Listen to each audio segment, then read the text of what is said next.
یا ایھا الذین آمنوا لا تقولوا رائنا وقولوا انظرنا واسمعوا. اب ایک اور مثال ان کی، وہ تو تھے منافقین بنی اسرائیل جن کا ذکر ہوا، سمعنا وعصینا. اب یہاں یہ منافقین جو یہاں پر مسلمانوں میں شامل ہو گئے تھے، یہود کے زیر اثر لوگ، اور آ گئے ہیں مسلمانوں میں بھی. اب ان کا معاملہ کیا تھا؟ جب حضور صلی اللہ علیہ وسلم کی محفل میں بیٹھتے تھے تو جیسے ہوتا ہے آپ نے کوئی بات فرمائی تو اگر فرض کیجئے کہ ادھر کے لوگوں نے نہیں سنی، بات سمجھ میں نہیں آئی، تو وہ ان سے درخواست کرتے تھے رعاینا، حضور ذرا ہماری رعایت کیجئے، بات کو دوبارہ دہرا دیجئے، ہماری سمجھ میں نہیں آیا. اب اس کا وہ کیا کرتے تھے یہودی یا یہ ان کے یہودیوں کے زیر اثر منافقین؟ رعینا، اے ہمارے چرواہے. گویا کہ دل میں خوش ہو رہے، خباثت نفس اس کو غذا مل رہی ہے، ہم نے تو رعینا کہہ دیا. کسی نے اگر ٹوک دیا، بابا میں نے رعینا کہا تھا، معلوم ہوتا ہے آپ کی سماعت میں کوئی خلل پیدا ہو چکا ہے. یہ انداز تو مسلمانوں سے کہا جا رہا ہے. یہ واحد آیت ہے اس پورے سلسلے میں جس میں خطاب یا ایھا الذین آمنوا سے ہے، لیکن اصل میں روح سخن اب بھی بنی اسرائیل کی شرارت ہے. یا ایھا الذین آمنوا لا تقولوا رعینا وقولوا انظرنا واسمعوا. دیکھو تم اس لفظ کو چھوڑ دو، اہل ایمان تم مت کہا کرو رعینا، تم کہا کرو انظرنا. اے نبی ہماری طرف توجہ فرمائیے یا ہمیں مہلت دیجیے. نظر کے دونوں معنی ہیں، دیکھنا ہمیں دیکھیے، اور انتظار بھی اسی سے بنا ہے، ذرا سی مہلت دیجیے. واسمعوا، اور دوسرے یہ کہ توجہ سے سنا کرو تاکہ دوبارہ پوچھنے کی ضرورت ہی پیش نہ آئے. وللکافرین عذاب علیم، اور ان کافروں کے لیے تو دردناک عذاب ہے. ما یود الذین کفروا من اہل الکتاب ولا المشرکین ان ینزل علیکم من خیر من ربکم. اور نہیں چاہتے وہ لوگ کہ جنہوں نے کفر کیا ہے اہل کتاب میں سے اور مشرکین میں سے بھی، کہ نازل ہو تم پر کوئی بھی خیر تمہاری رب کی طرف سے. یہ اہل کتاب بھی اور مشرکین مکہ بھی یہ جل رہے ہیں حسد میں، حسد کی آگ میں، کہ یہ کلام پاک تمہیں کیوں دے دیا گیا، یہ آخری منصب نبوت کا جو ہے خاتم النبیین، یہ منصب جو ہے یہ انہیں کیوں مل گیا. وہ نہیں چاہتے کہ کوئی بھی خیر اللہ کی طرف سے تمہیں ملے. واللہ یختص برحمتہ من یشاء، حالانکہ یہ اللہ کا پریروگیٹو ہے، اللہ کا فیصلہ ہے. اللہ خاص کر لیتا ہے اپنی رحمت کے لیے جس کو چاہے، یہ اس کا فیصلہ ہے. واللہ ذو الفضل العظیم، اور اللہ تعالیٰ بڑے فضل والا ہے. ما ننسخ من آیت او ننسها نأت بخیر منها او مثلها، ہم نہیں منسوخ کرتے کسی بھی آیت کو یا اسے بھلواتے. ایک تو ہے ننسخ، منسوخ کر دینا، ایک ہے حافظے سے ہی کسی کے محو کر دینا. ما ننسخ من آیت او ننسها نأت بخیر منها، تو ہم اس کی جگہ پر اس سے بہتر لے آتے ہیں، او مثلها یا ویسی ہی لے آتے ہیں. الم تعلم ان اللہ علی کل شیء قدیر، کیا تم یہ نہیں جانتے کہ اللہ تعالیٰ ہر چیز پر قدرت رکھتا ہے، اسے ہر شے کا اختیار ہے. الم تعلم ان اللہ لہ ملک السماوات والارض، کیا تم نہیں جانتے کہ اللہ کے لیے ہی اختیار مطلق ہے، بادشاہی ہے آسمانوں اور زمین کی. وما لکم من دون اللہ من ولی ولا نصیر، اور نہیں ہے تمہارے لیے اللہ کے سوا کوئی بھی نہ ولی اور نہ مددگار. او مثلہا الم تعلم ان اللہ علی کل شیء قدیر، الم تعلم ان اللہ لہ ملک السماوات والارض وما لکم من دون اللہ من ولی ولا نصیر. صدق اللہ العظیم. ان آیات مبارکہ کا ترجمہ اگرچہ ہم کر چکے ہیں، لیکن اس کا جو اصل مفہوم ہے اور اس کا پس منظر ہے اس کو سمجھنا ضروری ہے. آپ کو معلوم ہے کہ اللہ کا دین آدم سے لے کر این دم تک ایک ہی ہے. نوح کا دین، موسیٰ کا دین، عیسیٰ کا دین، محمد کا دین صلی اللہ علیہ وسلم علیہ والسلام، دین ایک ہی ہے. شریعتوں میں فرق رہا ہے، اور یہ فرق جو رہا ہے اس کا اصل سبب یہ ہے کہ نوع انسانی مختلف اعتبارات سے ارتقاء کی مراحل طے کر رہی تھی. ذہنی پختگی، شعور کی پختگی، پھر سوشل ایولیوشن، تمدنی ارتقاء، یہ مسلسل جاری تھا. لہذا اس ارتقاء کے جس مرحلے میں رسول آئے اسی کی مناسبت سے ان کو تعلیمات دے دی گئی. ان میں وہ حصے بھی تھے کہ جو ایٹرنل ہیں، جو ہمیشہ رہیں گے، اور ایسے بھی تھے کہ جو اس زمانے کی مناسبت سے تھے۔ اب جب اگلا رسول آئے گا تو ظاہر بات ہے کہ ان میں سے کچھ چیزوں میں تغیر و تبدل ہو جائے گا، کچھ چیزیں نئی آ جائیں گی، کچھ پرانی ساقط ہو جائیں گی۔ یہ پرانی چیزوں کا ساقط ہونا یہ کہلاتا ہے ناسخ ہونا، ناسخ و منسوخ کا مسئلہ، کہ وہ حکم منسوخ ہو گیا اور اس کی جگہ پر کوئی اور حکم آ گیا ہے۔ یا تو اللہ تعالیٰ تعین کے ساتھ منسوخ فرماتے ہیں، یا یہ کہ اس شے کو سرے سے لوگوں کے ذہنوں سے زائل کر دیتے ہیں۔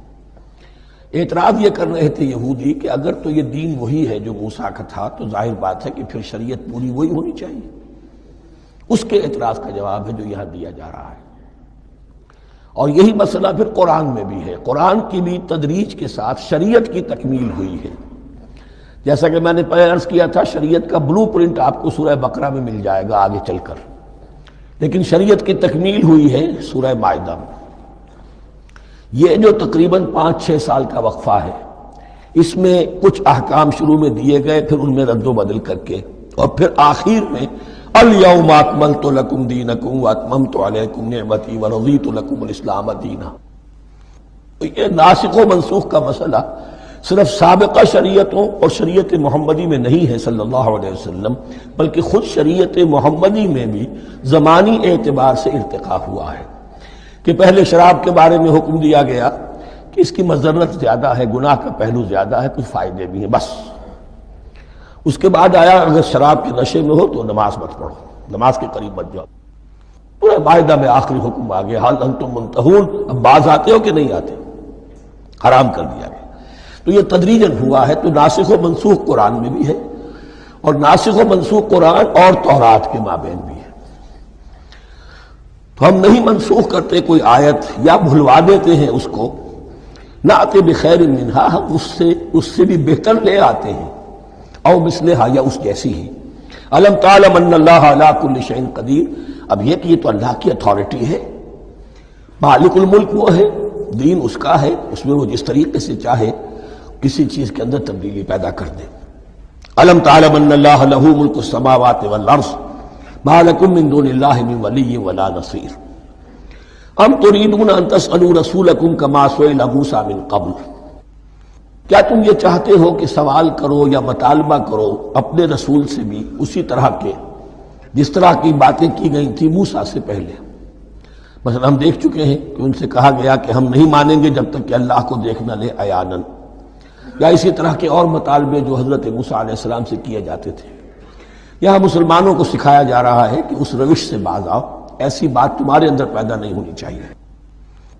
وَمَن يَتَبَدَّلِ الْكُفْرَ بِالْإِيمَانِ فَقَدْ ضَلَّ سَوَاءَ السَّبِيلِ، ظاہر بات ہے ایسی حرکتیں بھی اب مسلمانوں میں سے بھی جو منافقین ان میں شامل تھے وہی کر رہے ہوں گے۔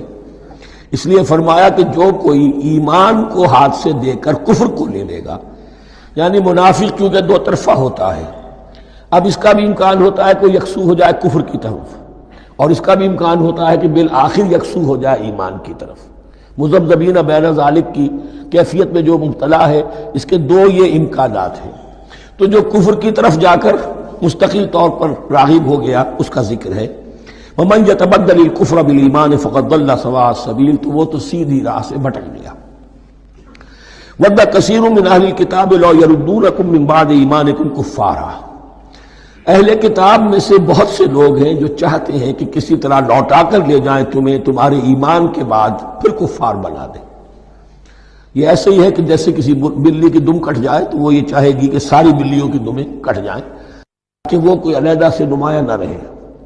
تو وہ چاہتے تھے کہ یہ چیزیں جو ہیں ان کو واپس لے آیا جائے، اہل ایمان کو بھی کفر میں لے آیا جائے، حسدا من عند انفسہم، اور یہ ان کا طرز عمل ان کے حسد کی وجہ سے کہ کیوں یہ نعمت جو ہے ان کو دے دی گئی۔ من بعد ما تبین لہم الحق، اس کے بعد کہ ان پر حق بالکل واضح ہو چکا ہے، وہ جان چکے ہیں، پہچان چکے ہیں، کسی مغالطے میں نہیں ہے، غلط فہمی میں نہیں ہے۔ فاعفوا واصفحوا، یہ بہت اہم ہے مقام۔ تو اے مسلمانوں تم معاف کرتے رہو اور صرف نظر سے کام لو۔ اس کا اصل مطلب کیا ہے؟ ابھی تو چونکہ مدنی دور کا آغاز ہو رہا ہے، ابھی کشمکش کے اور کشاکش کے اور مقابلے کے اور تصادم کے بڑے سخت مراحل آ رہے ہیں۔ چونکہ تمہارا سب سے پہلا جو محاذ ہے وہ تو کفار مکہ کے خلاف ہے، سب سے بڑھ کر وہی آئیں گے، تم پر حملے کریں گے، جنگیں ہوں گی۔ تو فوری طور پر یہ جو آستین کے سانپ ہیں ان کو ابھی چھیڑو مت، جب تک یہ پڑے رہیں ڈورمنٹ، انہیں پڑا رہنے دو۔ ایک وقت آئے گا، یہاں یوں سمجھیے کہ یہ حکم دیا رہا ہے فی الحال انہیں چھیڑو مت، ان کے طرز عمل کے بارے میں زیادہ توجہ نہ دو، فاعفو معاف کرتے رہو، درگزر کرتے رہو۔ اور وصفہو کہتے ہیں، صفح کہتے ہیں ایک طرف کا، یہ صفح ہے، یہ ورق ہے، صرف نظر کر لینا، دیکھا اندیکھا کر لینا، نظر انداز کر دینا، حتی یاتی اللہ بامرہ، یہاں تک کہ اللہ اپنا فیصلہ لے آئے۔ ایک وقت آئے گا کہ پھر مسلمانوں کو غلبہ آخری حاصل ہو جائے گا، اور جب جو یہ باہر کے دشمن ہیں ان سے تم نمٹ لو گے، پھر یہ کہ ان اندرونی دشمنوں کے خلاف بھی تمہیں آپ آزادی دی جائے گی کہ ان کو بھی ان کے کیفر کردار تک پہنچا دو۔ ان اللہ علی کل شیء قدیر، یقیناً اللہ ہر چیز پر قادر ہے۔ واقیموا الصلاۃ وآتوا الزکاۃ، نماز قائم رکھو، زکوٰۃ دیتے رہو۔ وما تقدموا لانفسکم من خیر تجدوہ عند اللہ، اور جو کچھ بھی تم خیر میں سے، بھلائی میں سے اپنے لیے آگے بھیجو گے، کوئی مال خرچ کر رہے ہو تو خرچ کہاں ہو گیا؟ وہ تو اللہ کے ہاں ڈپازٹ ہو گیا، جمع ہو گیا۔ وما تقدموا لانفسکم من خیر تجدوہ عند اللہ، اسے اللہ کے پاس پاؤ گے۔ ان اللہ بما تعملون بصیر، یقیناً جو کچھ تم کر رہے ہو اللہ اسے دیکھ رہا ہے۔ وقالوا لن يدخل الجنۃ الا من كان هودا او نصارى۔ اب دیکھیے جب یہ نئی امت اب تشکیل پا رہی ہے تو یہودی اور نصرانی جو ایک دوسرے کے دشمن تھے مسلمانوں کے مقابلے میں جمع ہو گئے، انہوں نے کہنا یہ شروع کیا، وقالوا لن يدخل الجنۃ، ہرگز نہیں داخل ہوگا جنت میں، الا من کان ہودا او نصارا، سوائے اس کے جو یا تو یہودی ہو یا نصرانی ہو۔ وقالوا لن يدخل الجنۃ الا من کان ہودا او نصارا تلک امانیہم، یہ لفظ دوبارہ آ گیا، یہ ان کی خواہشات ہیں، من گھڑت خیالات ہیں، ان کی وشفل تھنکنگ ہے۔ قل ہاتوا برہانکم ان کنتم صادقین، کہو ان سے لاؤ کوئی دلیل اگر تم سچے ہو، دلیل کتاب سے لاؤ، کہیں تورات میں لکھا ہے یہ، کہیں یہ انجیل میں لکھا ہے، جو تورات اور جو انجیل تمہارے پاس ہے اسی میں سے دکھا دو کہ یہ لکھا ہوا ہو، کہیں لکھا ہوا نہیں۔ اب یہاں پر وہ یونیورسل ٹروتھ آ رہا ہے، بلا من اسلم وجہہ للہ وہو محسن، کیوں نہیں، ہر وہ شخص کے جو اپنا چہرہ اللہ کے سامنے جھکا دے اور وہ محسن ہو، اس کا رویہ صدق پر، سچائی پر، حسن کردار پر مبنی ہو، سر کا جھکانا منافقانہ نہ ہو، جزوی نہ ہو کہ کچھ مانا کچھ نہیں مانا۔ بلا من اسلم وجہہ للہ وہو محسن فلہ اجرہ عند ربہ، تو اس کے لیے اس کا اجر محفوظ ہے اس کے رب کے پاس۔ فلا خوف علیہم ولا هم یحزنون، نہ ان پر کوئی خوف ہوگا اور نہ ہی وہ حزن سے دوچار ہوں گے۔ یہ دوسری آیت ہے کہ جس سے کچھ لوگوں نے استدلال کیا ہے کہ ایمان بالرسالت ضروری نہیں ہے۔ اب دیکھیے اس کا جواب وہی ہوگا، نمبر ایک تو یہ، ہر جگہ پر ساری چیزیں بیان نہیں کی جایا کرتی ہیں، کوئی چیز کہیں بیان کی گئی، کوئی کہیں بیان کی گئی ہے۔ کتاب کو لینا ہے تو پوری کو پوری ایک کتاب کی حیثیت سے۔ دوسرا یہ کہ یہ سارا سلسلہ کرام جو ہے، جو دو بریکٹس کے مابین آ رہا ہے، اس میں پہلے سے ہے وَآمِنُوا بِمَا أَنزَلْتُ مُصَدِّقًا لِمَا مَعَكُمْ وَلَا تَكُونُوا أَوَّلَ كَافِرٍ بِهِ، تو وہ تو ضرب کھا رہی ہے اس پورے کے پورے مضامین کے سلسلے سے جو ان دو بریکٹوں کے درمیان آ رہا ہے۔